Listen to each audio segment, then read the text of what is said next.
Good morning mga happy cooking! Magluluto po tayo ng putserong manok.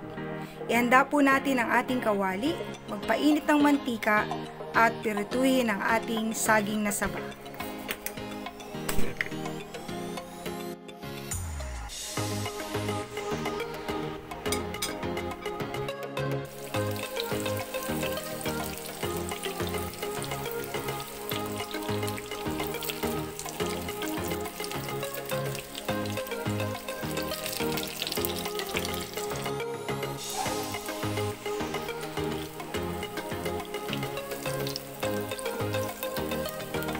Pagkaluto ng ating saba, hanguin at iset aside.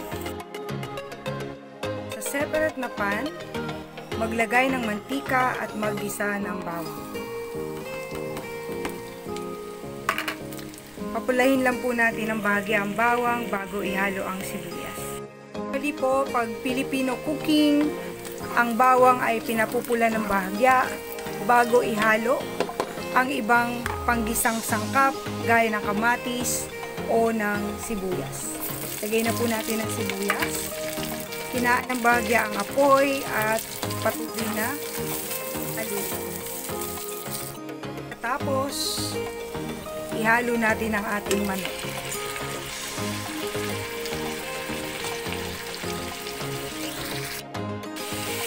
Haluin bahagya once in a while hanggang sa mag-iba ang kulay ng ating manok o mag-isa ito ng mabuti.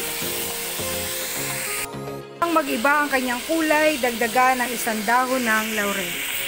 Timplahan ng kaunting paminta. Haluan ng mga hanggang 2 kutsarang tomato paste.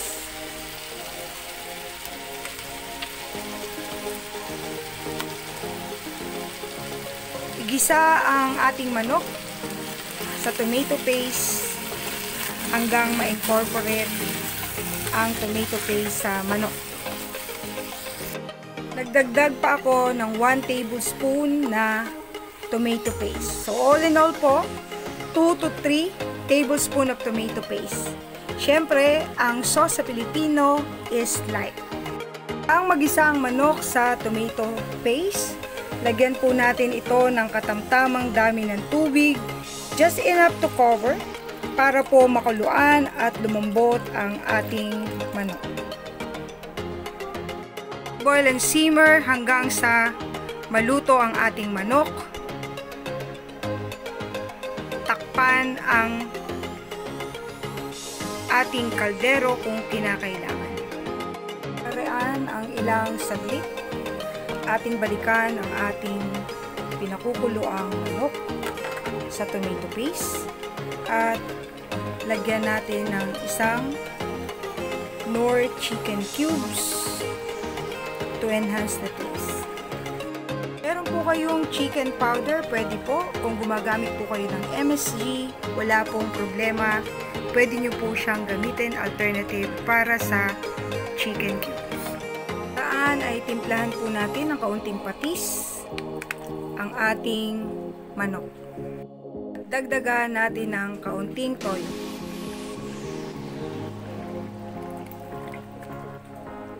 Para bumalanse ang lasa, maglagay ng 1 hanggang 2 kutsarang asukal.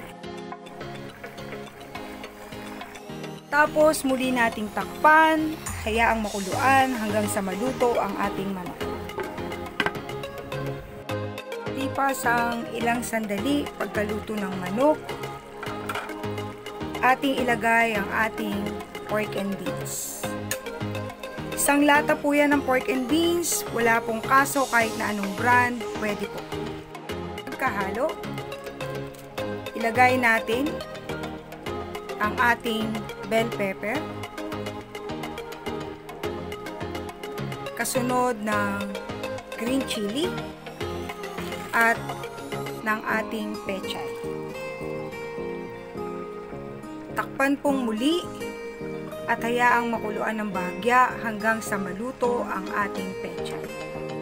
Lipas ang ilang sandali, balikan natin ang ating putsero At ilagay natin ang piniritong saging. Haluin ng bahagya. Na ang ating putsero, pwede na tayong kumain. Kainan na! Please don't forget to subscribe if you like this video. Please share and like. Put your comments below. If you have some suggestion, feel free to comment below.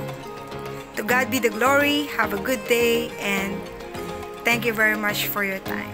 Have a good one.